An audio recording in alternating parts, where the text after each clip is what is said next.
يا أيها الذين آمنوا اتقوا الله حق تقاته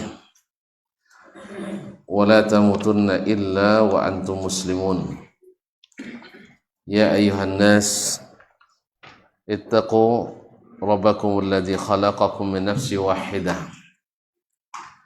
وخلق منها زوجها وبث منهما رجالا كثيرا ونساء واتقوا الله الذي تساءلون به والأرحام إن الله كان عليكم رقيبا يا أيها الذين آمنوا اتقوا الله وقولوا قولا سديدا يصلح لكم أعمالكم ويغفر لكم ذنوبكم ومن يطع الله ورسوله فقد فاز فوزا عظيما أما بعد فإن أصدق الحديث كتاب الله وخير الهدي هدي محمد صلى الله عليه وسلم وشر الأمور محدثاتها وكل محدثة بدعة وكل بدعة ضلالة.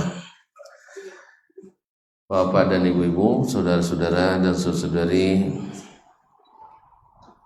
kaum muslimin dan muslimat yang hadir di majelis azam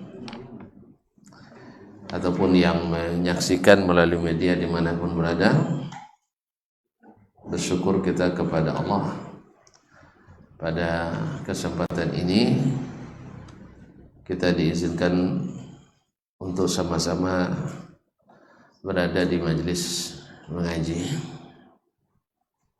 Semoga Allah menjadikan kita orang yang sentiasa bersyukur dan berzikir kepadanya.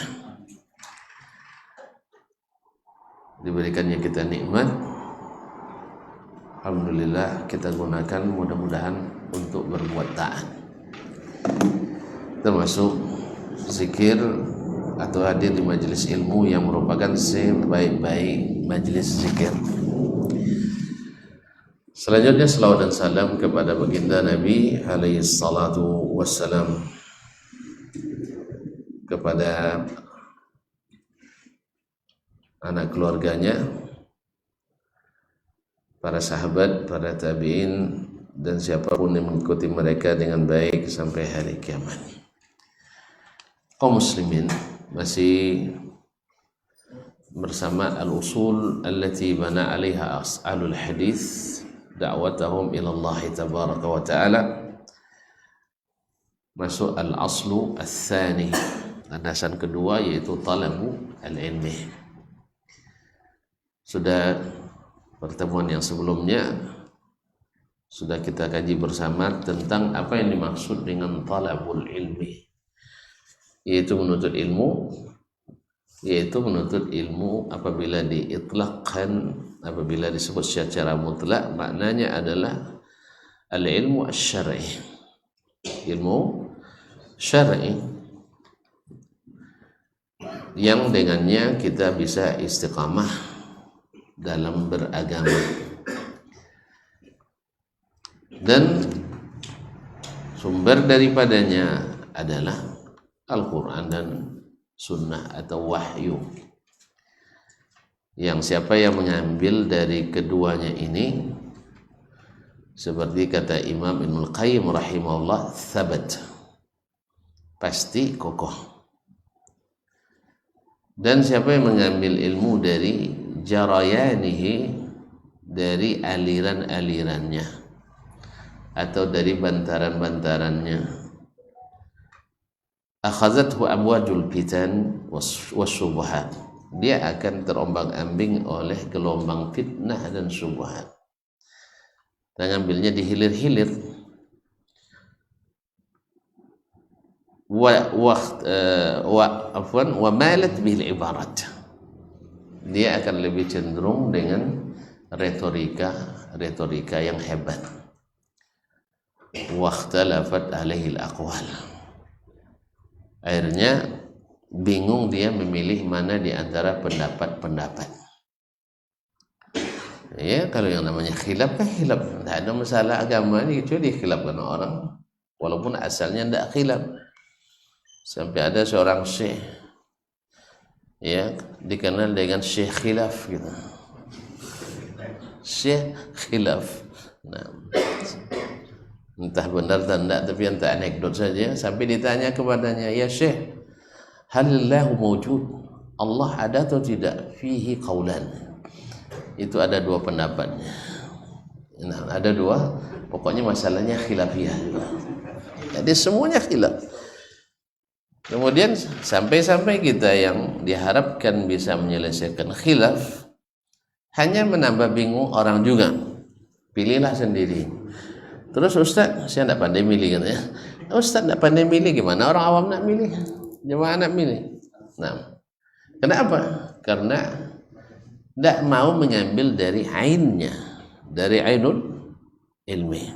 Oleh sebab itu ahlul hadis di sini lebihnya, mereka berani untuk sampai ke sumber aslinya. Dan setelah dapat, nampak jernihnya, nampak terangnya, jelas sekali, maka dia tidak mau menukar dengan yang sudah ada di aliran-aliran itu. Apa sebab aliran itu banyak keruhnya, kalau ini jelas jernihnya. Mana mau yang minum jernih atau yang keruh-keruh itu kan? Ya, tergantung. Kalau biasa di Kali Ciliwung ya suka aja. Atau biasa mandi di sungai Sungai Singingi yang sudah kayak susu airnya kan, karena ada peti. Tahu peti? Penambangan emas tanpa izin. Tanpa izin. Namanya peti. Nah, jadi dia biasa mandi di situ ya, baginya biasa. Tapi yang biasa mandi di air jernih, tidak mau dia ganti. Oleh sebab itu, di sini pentingnya talabu al-ilmi asy-syar'i, dari sumbernya yang asli. Supaya kita dapat sampai ke sumbernya itu dengan jalan yang benar, tentu minta izin ke orang yang dulu menjaganya. Siapa yang menjaganya dulu?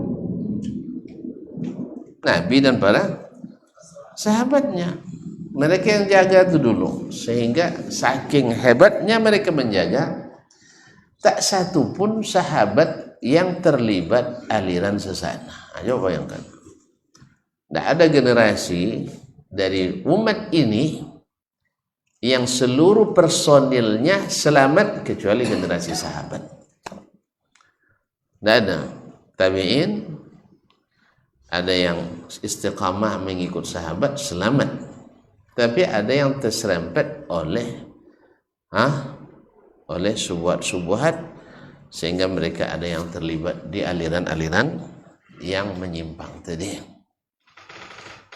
Ya, seperti Khawarij, Al-Murji'ah, Qadariyah, Mu'tazilah, dan seterusnya. Tapi kalau generasi sahabat, tidak. Subhanallah. Lalu sepakat mereka dalam seluruh pendapat? Tidak. Mereka ada khilaf di antara mereka. Yang bilang semua amalannya sama, tidak. Cuman mereka tidak membentuk aliran. Tidak membentuk aliran. Karena apa? Karena manhajnya sama. Manhajnya sama. Tidak mendahulukan akal, tapi mendahulukan nas syar'i. Tidak seperti sebagian ahli al-bid'ah wal ahwa, mereka selalu memalingkan, menggunakan akal untuk mempelajari nas-nas syar'i dengan ta'wil lah namanya dan sebagainya. Tetapi ahlu as-sunnah tidak. Dan itulah generasi sahabat. Cuman semua orang mengklaim ikut sahabat, itu aja masalahnya. Ya, ada yang semuanya, siapa kita yang tidak menghormati sahabat, ngaku menghormati sahabat, dan semua mengikuti sahabat. Kapan tahunya kita? Kapan tahunya kita? Di saat kita pertemukan perkataan sahabat itu dengan perkataan kita. Oh, ternyata Mereka baru pakai hilah. Di sini akan disebut oleh Syekh ada hilah, yaitu kan di zaman sahabat. Nah, kan di zaman sahabat. Kalau zaman kita, kalau zaman kita tidak perlu lagi. Ada yang menyebutkan betul ikut sunnah, tapi zaman Nabi katanya. Zaman sekarang tidak ikut sunnah lagi kita. Masya Allah, mantap ya. Ulama ya mengatasnamakan fikih pula itu. Allah musta'an. Jadi ikut Nabi itu ya di zaman Nabi. Kalau di zaman kita tidak lagi harus mengikuti Nabi, tapi makna perkataan Nabi yang kita tafsirkan sesuai dengan zaman kita. Allah musta'an. Ala kulli hal. Oleh sebab itu maka ahli hadis selalu berusaha mencari yang sahih dari hadis-hadis Nabi alaihi salatu wasallam, lalu mengamalkannya dan meninggalkan yang tidak sahih daripadanya. Kaum muslimin dan muslimat yang dirahmati Allah SWT. Kemudian masuk Syekh pada aqsamu talabil ilmi, yaitu pembagian talabul ilmi, bahwa talabul ilmi itu, menuntut ilmu itu tidak satu derajat. Ada yang sifatnya fardu ain, ada yang sifatnya fardu kifayah, bahkan ada masuk yang sunat, bahkan ada menuntutnya termasuk taraf. Apa mana taraf? Tidak ada guna, artinya tahu tidak nambah iman, tak tahu tidak ngurangi iman. Ya sih. Misalnya kan ada orang nak cari kalau musim haji, tanya dulu di jemaah tuh mana tiang yang sempok, atau yang sempung dulu dipukul oleh Nabi Ibrahim di Masjidil Haram. Ada tanya, tawaf belum selesai, sa'i juga belum. Nanya tiang yang apa tahu sempung, apa bahasa sempung? Penyet. Ayam yang penyet maksudnya. Enggak, penyet enggak bisa, barang lembut yang penyet. Tiang bekas kampak Nabi Ibrahim itu situ katanya. Masa penyet. Tidak pas bahasa antum. Apa di Indonesia? Hah? Sempung yang pas. Memang sempung. Tidak ada bahasa lainnya. Artinya apa namanya? Pecah sebagian sudutnya itu. Coba sempung. Iya sempung itu. Nah, keloka tidak masuk. Itu triplek itu. Papan, keloka, kulit kayu. Iya. Tempu tidak juga tidak masuk. Yang memang sempung itu yang pas. Tidak ada bahasanya lagi. Saya tidak paham. Pakwa. Tolong terjemahkan. Jadi itu yang dicarinya gitu. Lalu saya katakan sekarang kita tawaf dulu, sa'i dulu, tahallul dulu. Sebab ini kalau dibicarakan bisa tidak jadi tahallul gitu. Allah musta'an. Habis itu selesai dah tawaf, selesai sa'i, atau encai tiang dulu Pak, tak tahu oleh ustaz. Gimana? Capek kan? Capek dia tawaf, capek sa'i itu nak cari tiang yang sempong tadi. Besok aja lah, alhamdulillah lupa dia sendiri. Jadi kaum muslimin dan muslimat dirahmati Allah SWT. Ada yang kadang menuntutnya tidak perlu. Atau seperti ilmu-ilmu kalam misalnya, tahunya tidak nambah yakin, ya, mengetahuinya justru menambah ragu. Oleh sebab itu termasuk min taraf ilmi. Kecuali kalau digunakan untuk hal-hal yang bersifat eksak. Tapi kalau masuk dalam akidah, itulah merusak akidah. Apa sebab? Karena ilmunya asalnya ilmu analogi. Padahal digunakan untuk mengukur Allah yang tidak bisa pakai analogi. Makanya payah jadinya. Mengukur Allah dengan ukuran alam. Akhirnya menolak yang turun dari yang maha pencipta itu. Allah musta'an. Baik, aqsamu talabil ilmi wa talabul ilm dahum ala qismain. Menuntut ilmu bagi mereka dua bagian. Al-awwal fardu ainin, fardu ain. Wa huwa ma yajibu ala kulli ahadin ta'allumuh. sesuatu yang wajib dipelajari setiap orang. Tidak ada yang tidak. Semuanya wajib mempelajarinya. Kalau tidak, kalau wajib, kalau ditinggalkan dosa, berdosa. Nah, bahkan termasuk dosa besar, karena termasuk penggugur keimanan adalah berpaling dari mempelajari agama Allah. Termasuk nawaqidul iman, tidak mau belajar agama. Tentu saja maksudnya yang tak dapat tidak mesti diketahui. Apa itu? Wala yasqutu farduhu anil kulli bi talabil ba'd lahu. Tidak gugur kewajibannya walaupun sebagian pelajari, mesti semuanya ikut. Mesti semuanya ikut mempelajari. Tidak bisa sebagian pelajari, sebagian tidak. Nah, balil kullu sawun fi wujubi talabih, akan tetapi semuanya punya kewajiban yang sama untuk menuntutnya. Mimma laisa'ul jahlu bihi min umurul Islam, yang tak boleh tidak diketahui dari perkara-perkara yang ada dalam Islam. Rukun Islam, ya syahadat itu wajib dipelajari. Salat wajib dipelajari. Jelas? Zakat bagi yang nisabnya sampai mesti dipelajari. Puasa mesti dipelajari. Haji bagi yang mampu wajib belajar. Jangan modalnya modal duit lalu keluar seat tidak mau belajar haji, nanti sia-sia. Kaum muslimin, kaum muslimat yang dirahmati Allah SWT.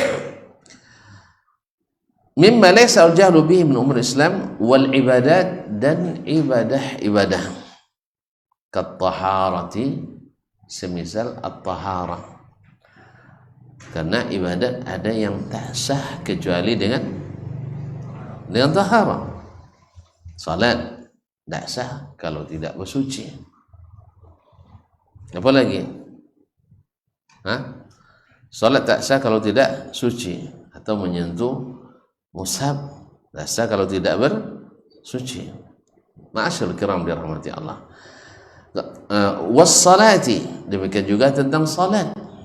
Tidak boleh salat menurut yang kita inginkan, karena ibadah itu kita berikan kama yuridullah, na'budullah kama yurid la kama nurid. Kita beribadah kepada Allah seperti yang Allah inginkan dari kita, bukan seperti yang kita inginkan. Kalau bisa ibadah menurut keinginan masing-masing, tidak ada Rasul. Untuk apa diutus Rasul sallallahu alaihi wasallam?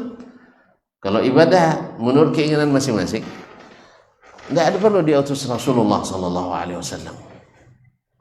Makanya kita kaum muslimin dan muslimat ahlul hadis ini, mereka sangat hati-hati. Tidak mau berbuat kalau tidak ada SK-nya. Ya. Dan yang berhak mengeluarkan SK itu hanya Allah dan Rasul sallallahu alaihi wasallam. Ulama hanya punya hak untuk menyampaikan SK itu. Kalau tidak ada SK, tahu SK-nya? Tahu SK? Surat kuasa. Surat keputusan. Maksudnya harus jelas syar'inya atau tidak. Ada syariatnya atau tidak. Kalau tidak ada syariatnya, berarti tidak ada SK-nya. Salah bahasa saya nampaknya. Orang-orang tidak ada PNS di sini. Tidak pakai SK. Bukan PNS saja yang ada SK-nya. Ya. Jadi pekerjaan yang tidak ada, kerja mana? Kalau perintah kan ada anjuran juga kan. Makanya harus ada dalilnya, harus ada payung hukum. Payung hukum tentunya itu gimana cara jelaskannya? Ada dasar hukumnya. Udah jelas dasar hukumnya. Tidak ada pijakan hukumnya, tidak ada jalan untuk mendapatkan pahala. Jelas kaum muslimin? Orang bekerja tak ada dikerjakannya tanpa ada dasar hukum, dia tidak bisa menuntut apa-apa. Demikian juga Allah Subhanahu wa taala melarang kita untuk melakukan sesuatu tanpa ilmu. wala taqfu ma laysa laka bihi. Tidak ada ilmunya, jangan ikut. Nah, ilmu kemarin dari mana diambilnya? Udah lupa lagi, diulang lagi dari awal nampaknya. Nah, di mana diambil ilmunya?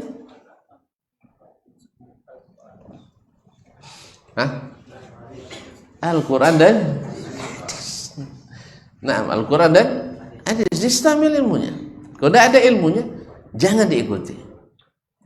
Apa sebab? Nanti sia-sia. Nanti di hari kiamat, wujuhun yawma idzin khashi'ah, amilatun nasibah. Dia beramal, bekerja keras, tapi tasla naran hamiyah. Tetap juga masuk neraka. Na'udzubillah, tsumma na'udzubillah. Apa sebab? Karena dia tidak mengerjakan atas dasar hukum yang jelas. Karena Allah melarang kita mengikuti jalan selain jalan orang-orang beriman, jalan para sahabat. Oleh itu kaum muslimin dan muslimat dirahmati Allah, wajib hukumnya menuntut ilmu yang berkaitan dengan kewajiban-kewajiban kita seperti yang disebutkan oleh penulis. Waz-zakah liman yablughu maluhu nisab. Wajib mempelajari hukum zakat bagi orang yang hartanya mencapai nisab. Oleh sebab itu, usahakan jangan harta sampai nisab. Ya, supaya tidak wajib belajar zakat. Nah, ya kan gitu. Makanya kalau tuan-tuan banyak duit, tidak pandai gunakan, saya bantu. Saya bagian menggunakan ahli. Ya, maksudnya bagian menghabiskan duit ahli saya. Tapi pas mencarinya itu yang bahaya. Nah, alhamdulillah, insya Allah berapapun siap saya habiskan. Ya, berapapun siap saya habiskan. Insya Allah berguna, jangan salah paham. Bukan dibuang-buang, bukan dihambur-hamburkan, untuk yang bermanfaat. Pokoknya tinggal lapor aja. Ini tanah juga perlu nih, ketua ya. Perlu ini nah. Kalau ada yang menyerahkan malam ini silakan, biar saya Ustaz takut sampai nisab. Sampai takut nisab. Berapa nisab sekarang? Itu lama tuh, bisa saya jawab duit sekarang. Kalau 85 gram saya tahu dari dulu tuh, dari Darun udah tahu saya. Duit rupiahnya berapa sekarang? Lambat. Tanda tidak sampai nisab. Iya, tidak sampai nisab, tidak sampai nisab, ada tahu dia. Iya, yang sampai nisab tunjuk tangan. 45 gram emas, berapa emas 1 gram gitu cara ngitungnya? Kan lama tidak boleh emas. Ada lama tidak boleh emas.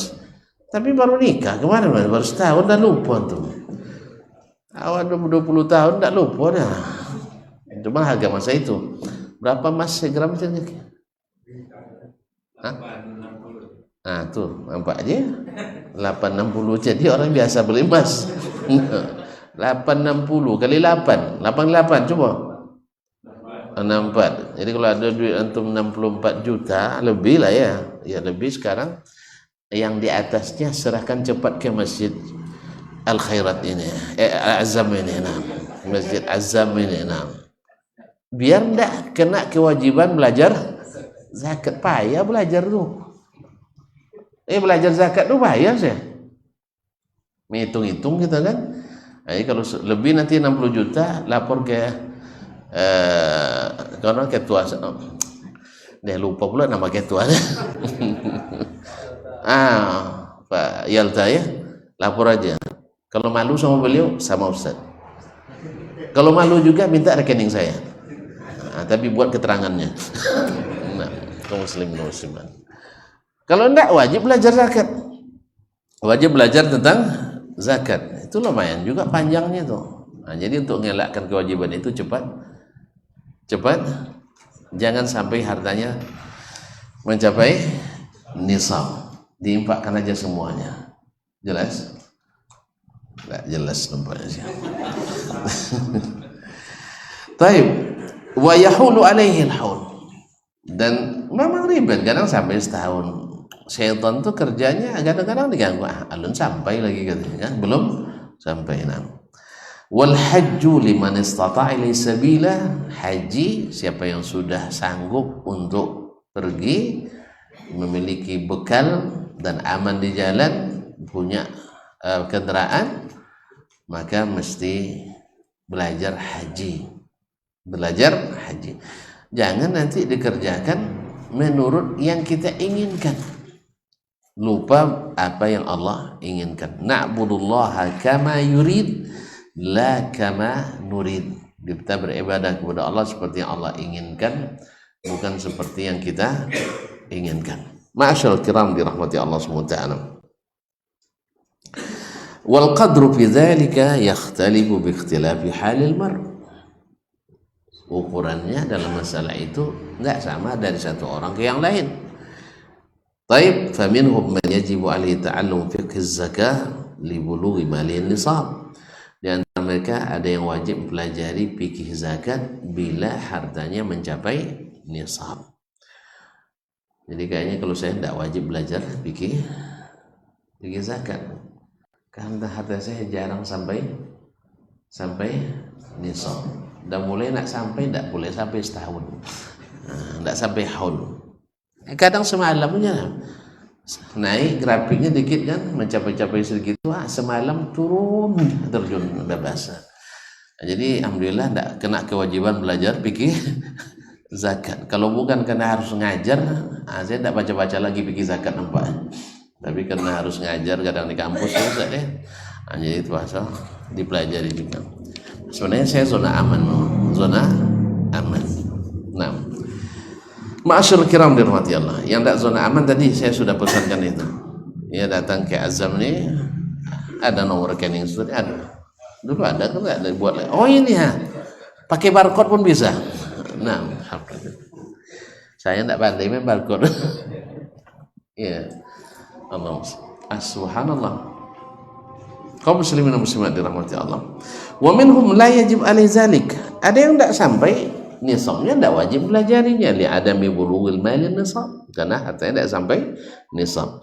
Wa minhum man yajib alaihi ta'allumu fiqh zakatil huli liman haza huliyan. Ada pula yang wajib belajari fikih zakatnya huli, barang perhiasan, kalau dia memiliki perhiasan. Ini kan masalah khilaf di antara ulama, apakah dizakatkan atau tidak. Jumhur mengatakan tidak wajib dizakatkan perhiasan yang dipakai oleh wanita atau istri kita, keluarga kita, ibu atau saudari kita. Tapi sebagian ulama mengatakan tetap dikeluarkan, karena hadis ada seorang wanita datang bawa anaknya yang bawa emas banyak, lalu kata Nabi SAW, "Atu'addina zakat hadi?" Apakah kamu sudah ini kan zakat ini? Lalu Nabi SAW mengancamnya kalau tidak dia nanti menjadi pakaian dari api di akhirat. Kaum muslimin dan muslimat dirahmati Allah SWT. Wa minhum man la yajib alaihi zalik. Ada pula yang tidak wajib karena perhiasannya tidak ada. Jadilah dah setahun tak boleh beli lagi katanya. Dan lupa harganya. Nah, berarti tidak perlu belajar tentang fikih zakat perhiasan. Wa hakaza fi baqi ahkamil hal. Demikian juga lah halnya dengan hukum-hukum yang lain, kal haji, seperti haji bagi yang belum wajib belajarinya. Tapi kalau dia pelajari tentu saja berpahala, khususnya bagi mereka yang menjadi tempat bertanyanya umat. Wa ahkamun nifas, demikian juga hukum-hukum tentang nifas bagi wanita itu wajib belajarinya, atau bagi yang sudah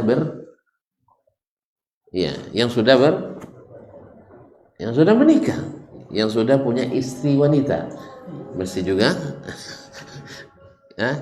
yang sudah punya istri wanita wajib pelajari hukum nifas, sebab dia akan ditanya nanti.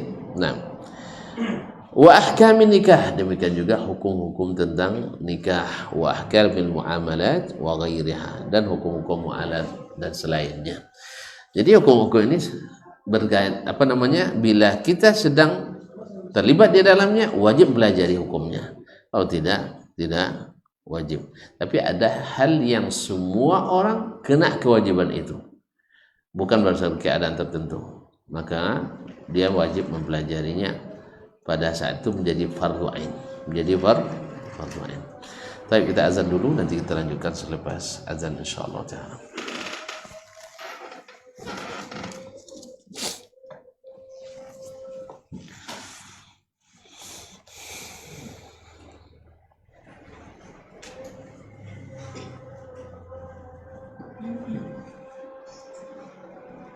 Allahu Akbar, Allahu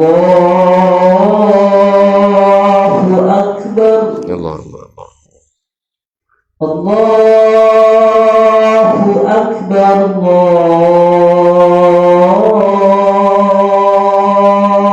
Allahu Akbar. Asyhadu an la ilaha illallah.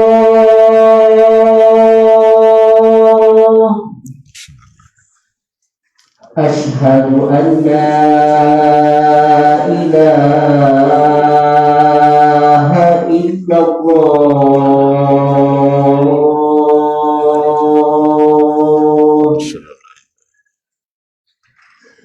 Asyhadu anna Muhammadar Rasulullah.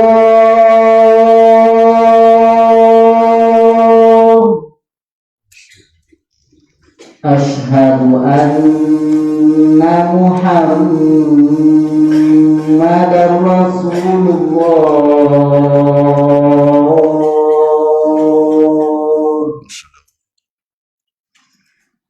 Hayya 'alas salah.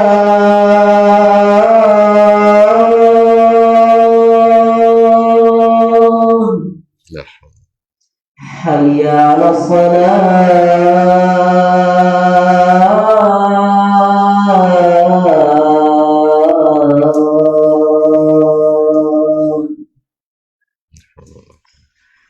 Hayya 'alal falah.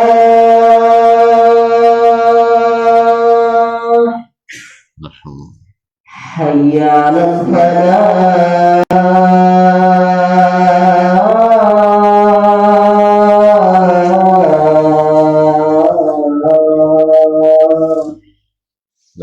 Allahu Akbar, Allahu Akbar.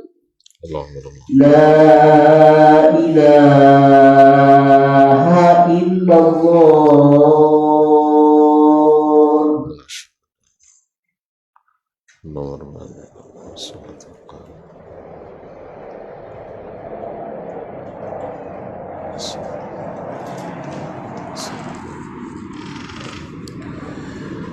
Ma'asyar muslimin wal muslimat rahimanillah wa iyyakum.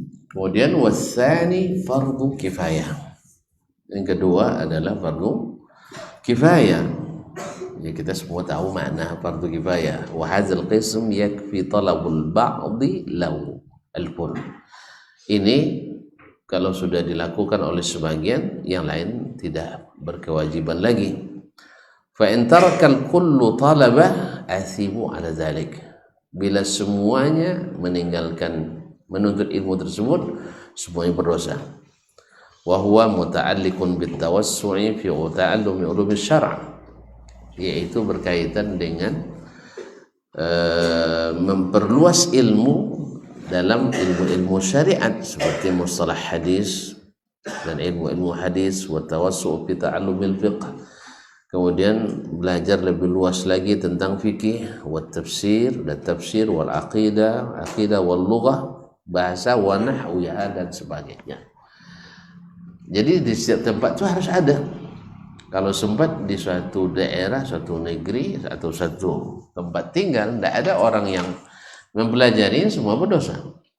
Tapi kalau ada sebagian yang sudah mempelajarinya, maka sudah ini. Maka sebenarnya kaum muslimin dan muslimat dirahmati Allah, pemerintah itu wajib membantu mahasiswa yang belajar ilmu agama. Karena apa? Karena dia mewakili umatnya untuk mempelajari agama. Itu wajib. Kalau tidak, kita yang punya kemampuan mesti membiayai orang-orang yang punya kemampuan secara akademis, secara keilmuan, tapi tidak punya kemampuan secara finansial. Apalagi untuk itu Allah SWT jadikan bagian pahala seperti orang yang melakukannya. Masya Allah.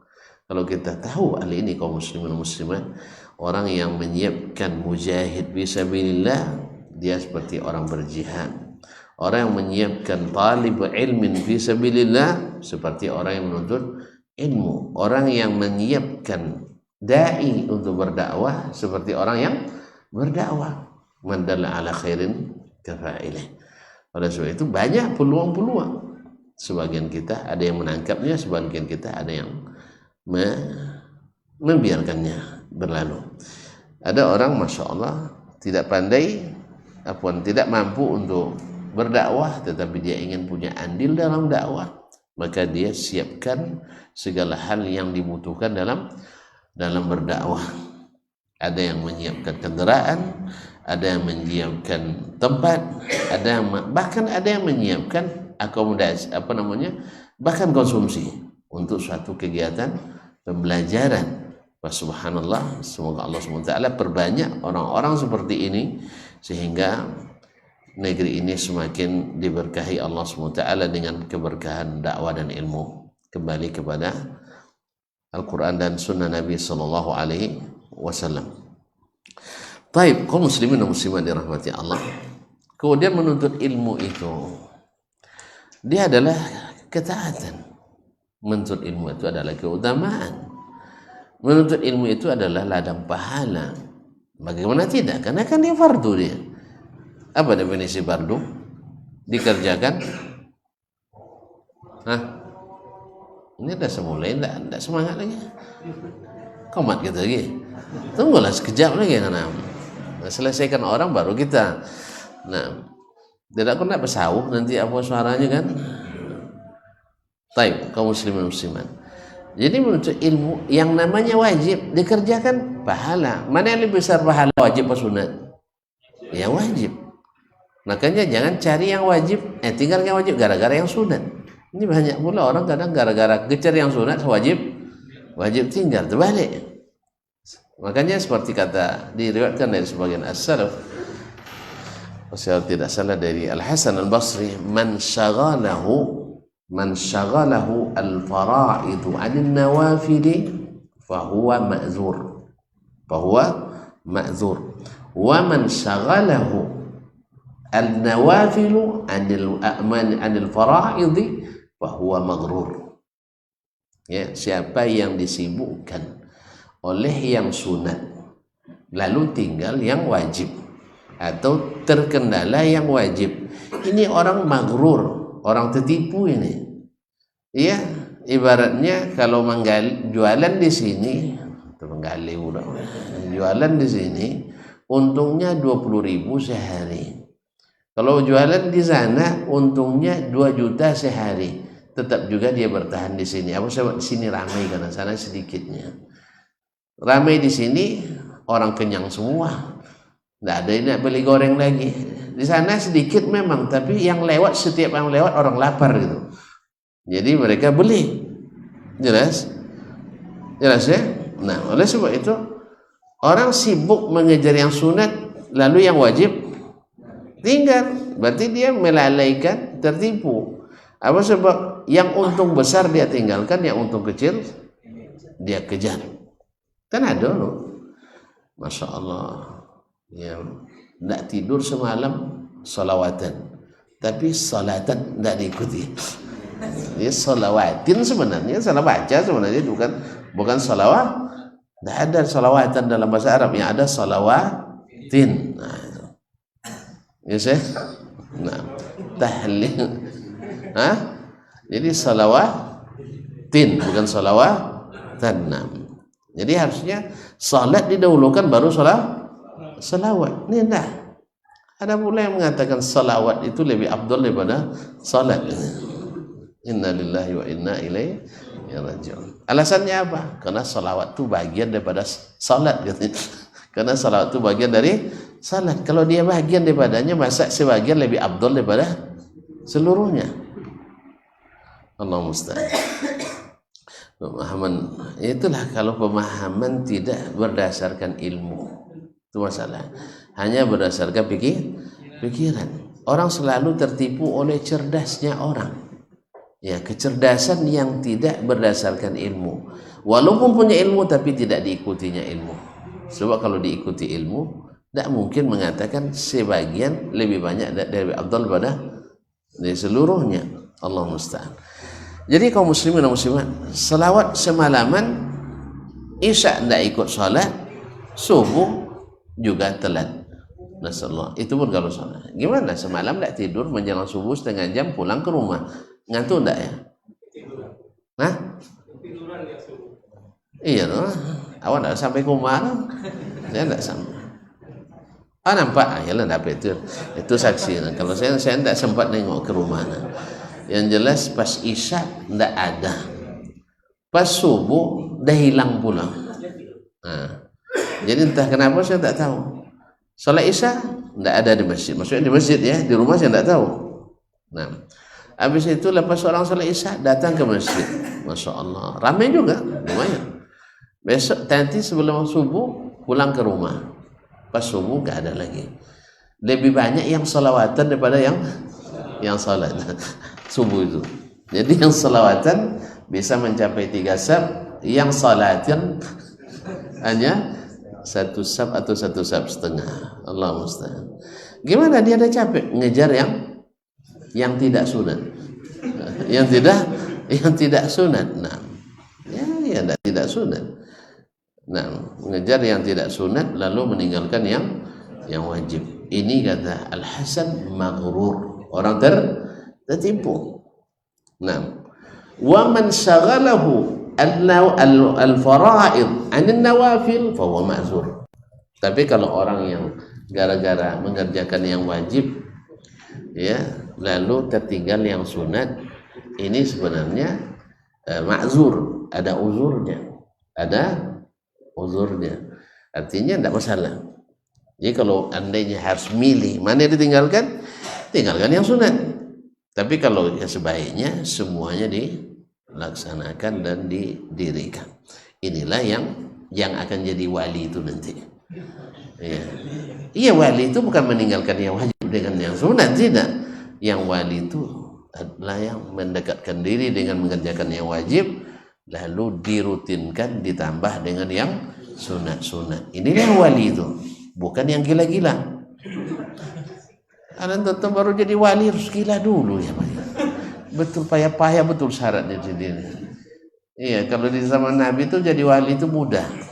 Ya, kalau sekarang jadi wali itu susah. Harus gila, harus pandai berdusta. Allah musta'an. Makanya alhamdulillah orang tidak pernah nyebut kita gila. Takut kalau sebut kita gila nanti jadi wali dia katanya. Iya, tidak ada yang menyebut. Alhamdulillah. Baik, lanjut ya. Lanjutlah sebentar lagi. Kan baru jam 7:30. Nak kemana tuh? Hah? Nak belanja tak ada lagi belanja. Malam. Hah? Oh. Belum lagi, baru persiapan, baru sekata sambutan masih. Nah, fadlu talabil ilm, keutamaan menuntut ilmu. Yara ahlul hadisi di talabil ilm fadlan aziman la yuwazihi fadl.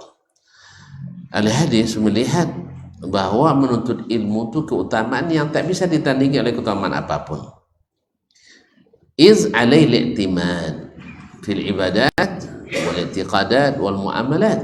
Sebab padanya bersandar seluruh masalah ibadah, masalah keyakinan dan masalah muamalat. Wa kadzalika fahuwa miftahus sunan. Dia menjadi kunci terbukanya sunnah-sunnah. Wal jahlu, sedangkan lawan daripada ilmu yaitu kejahilan, miftahu al bidah, adalah kunci pembuka non sunnah. Ya. Kalau ilmu membuka sunnah, sedangkan kejahilan membuka non sunnah. Jelas ya? Ya, sekarang kan pantangan sekali kalau sebut bid'ah. Sebab orang sekarang banyak yang baperan. Asal sebut bid'ah, ada awak lu tuduh juga. Nah, jadi itu payah juga. Awak tak tuduh dia, tapi dia merasa Tertuduh. Kenapa? Karena dia memang suka. Itu masalahnya. Jadi dia suka bid'ah, jadi dia tersinggung. Kalau seandainya dia suka sunnah, gembira dia itu. Makanya yang suka sunnah kalau bilang begitu, masya Allah, mantap Ustaz. Apa sebab? Apa namanya, tegas menyebut bid'ah katanya. Nah, tapi kalau yang suka bid'ah, jangan diundang-undang lagi. Awak tak sebenarnya, awak disinggung terus katanya. Jadi nyindir terus. Tapi kan ini kan perkataan ulama, jadi harus kita sebutkan juga. Tapi biarlah saya sebutkan terjemah kan boleh bebas sedikit. Jadi al-ilmu miftahus sunan, pembuka sunnah. Kan kita baru tahu sunnah setelah ilmu kan. Iya. Dulu ketika kita belajar hanya caplok sini, caplok sini, sana, tidak belajar berurut berdasarkan kitab para ulama, banyak sunnah yang tersembunyi dari kita. Banyak. Kalau anda percaya, lihatlah dulu ketika masih di pesantren, kita tahu itu zikir pagi petang tuh tahu. Cuma apa yang tahu? Allah bika amsayna bika asbahna. Itu udah bagus tuh. Kalau udah bisa baca itu. Ternyata banyak rupanya ya. Ada ayat kursinya, ada mu'awwizatnya, dan seterusnya. Kapan kita? Setelah kita membaca kitab hadis dari awal sampai akhir. Ternyata banyak sunnah yang terbuka. Dan dengan demikian pula kita tahu pula banyak pula bid'ah yang terus ternyata selama ini salah pokoknya. Iya, nenek saya dulu di Malaysia. Ada doa Sayyidina Ukasah namanya. Kan Ukasah ini kan didoakan Nabi masuk surga tanpa hisab, tanpa azab. Ya kan doakan Nabi SAW. Terkenal hadisnya, sabaqaka Ukasah. Karena Ukasah dijamin masuk surga tadi, dikarang pula orang doa Sayyidina Ukasah. 2 lembar setengah folio kalau tidak salah. Tolong artikan apa doa sebelum tidur dibaca oleh Sayyidina Ukasha katanya. Coba-coba tengok di mana nih doa ini sepanjang ini. Pokoknya tidak ada sanad, tidak ada sanad. Nih, tidak usah dibaca sebelum. Apa sebab? Habis nenek bacanya hilang ngantuk. Iya, hilang ngantuknya. Atau sebelum selesai dah tertidur. Ya, bacalah yang normal-normal saja, yang mudah-mudah, ayat kursi, qul huwallahu ahad 3 kali, qul a'udzu birabbil falaq 3 kali, qul a'udzu birabbin nas 3 kali. Habis itu pilihlah di antara doa itu yang mudah. Yang paling mudah kan bismikallahumma amutu wa ahya. Tertidur kita. Nah, kalau enggak lebih panjang silahkan. Allahumma laka aslamtu wajhi, Allahumma aslamtu wajhi ilaika wajhi, dan seterusnya. Ya, kaum muslimin dan muslimat dirahmati Allah. Ada yang panjang, ada yang pendek. Akhirnya terbuka. Dulu saya di pondok karena awak kan ayah udah mati. Jadi celana 4 tahun tak ganti-ganti. Badan kan tambah tinggi. Tentu cingkrang sendiri. Ada kejar sama Buya celana preman katanya. Karena memang tren pula preman waktu itu celananya cingkrang. Nah, sekarang kan tren katanya teroris celana cingkrang ya, jadi bilang teroris pula. Dikejar-kejar pula sama Densus kan. Allah musta'an. Itulah, entah karena Densus tidak berilmu jadi dikejar-kejarnya. Dulu Buya mungkin tidak sampai juga gajinya barangkali, sehingga dianggapnya preman. Bukan, itu bukan preman, sunnah Rasulullah SAW. Kapan kita tahu? Setelah talabul ilmi, setelah menuntut ilmu. Dulu jarang kita bicara untuk nikah lagi, sah? Sekarang setelah ngaji itu aja cerita bapak-bapak. Tapi untung penakut semuanya. Nah, itu aja, untung semuanya penakut. Ya. Ditambah lagi memang aturan negara tak mendukung. Nah, itulah kalau sempat tak penakut, atau sempat seperti gaya orang Afrika. Ada di sebuah negara Afrika tuh, kalau antum nikah setahun tidak poligami, dicambuk sama istri. Iya, dicambuk sama istri. Nah, kalau sekarang cerita dikit aja poligami kena cambuk. Gitu. Memang nyesal antum jadi di sini ya, jangan menyesal. Itu rezeki mereka, ini rezeki kita. Masya Allah. Jadi kalau setahun menikah, tidak juga dia bicara nak poligami, itu dicambuk sama istri pertamanya itu. Dianggap orang penakut. Dan cambuknya di depan orang ramai pula. Dan orang tahu gitu. Ini orang bukan pria punya selera. Allah musta'an. Tuh mau pindah. Jangan. Nah, kaum muslimin dan muslimat banyak kita tahu. Dulu selesai azan maghrib langsung qamat. Sebab ibu kita tahu yang sholat itu mesti disegerakan. Tidak ada cerita nunggu setelah ngaji baru kita tahu. Rupanya banyak sekali fadilat yang terlewat kalau kita langsung qamat.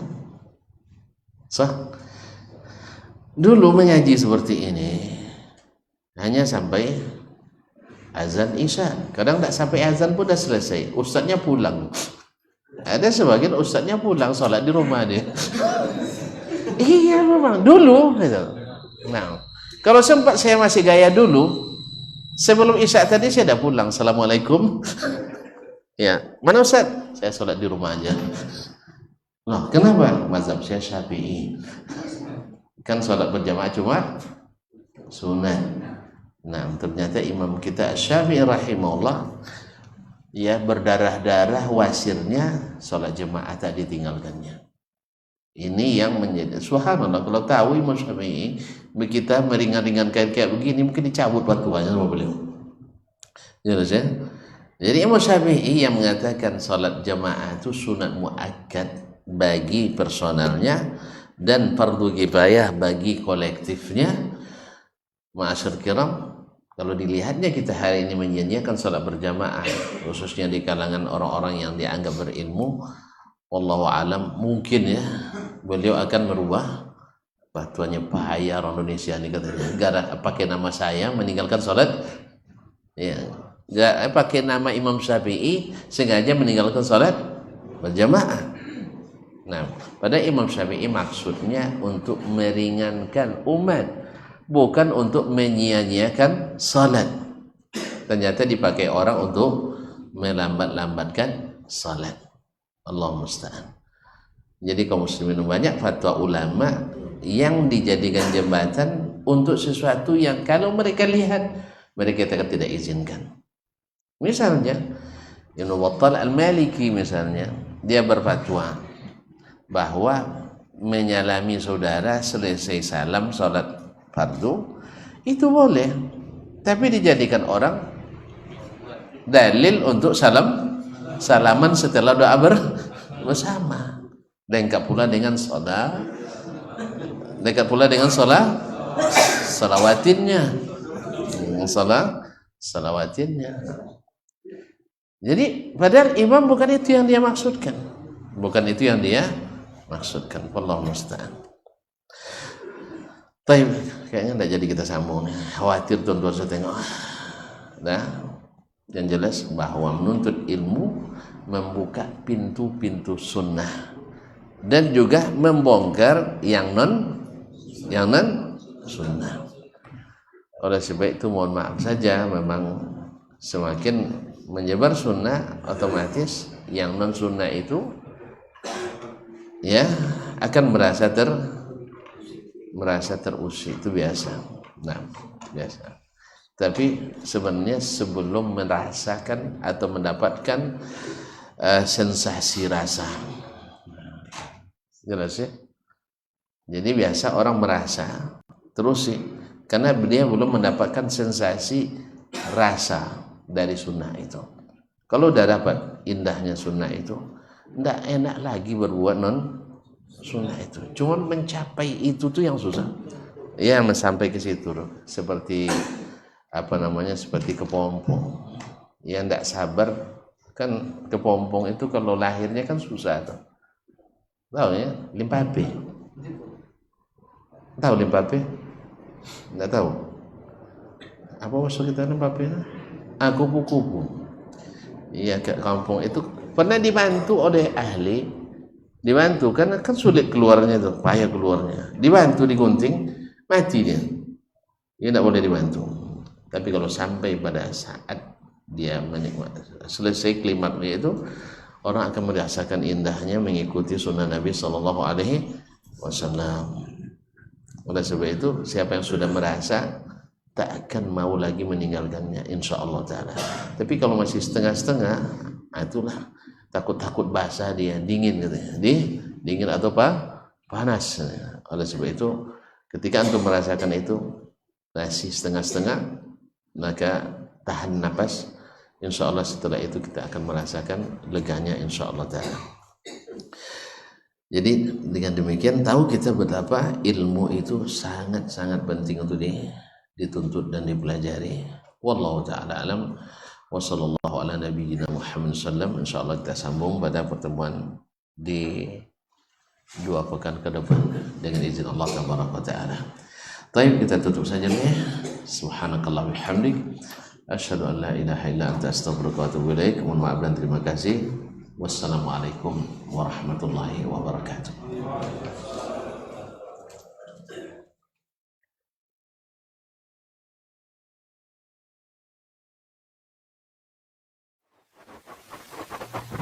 Barometer amal kita saleh tak salehnya di salat kita. Bila salat kita ikhlas dan sesuai dengan sunnah Nabi SAW, maka insya Allah amalan yang lain mengikut. Ini aktivitas ini membantu saya di akhirat atau akan menyulitkan saya di akhirat. Kalau seandainya perbuatan itu ternyata akan menyulitkan kita di akhirat kelak, tinggalkan perbuatan itu. Anta ni'mal jund. Kamu adalah sebaik-baik prajurit. Coba lihat. Kamu adalah sebaik-baik prajurit. Maka tujuannya adalah menghancurkan kehidupan rumah tangga.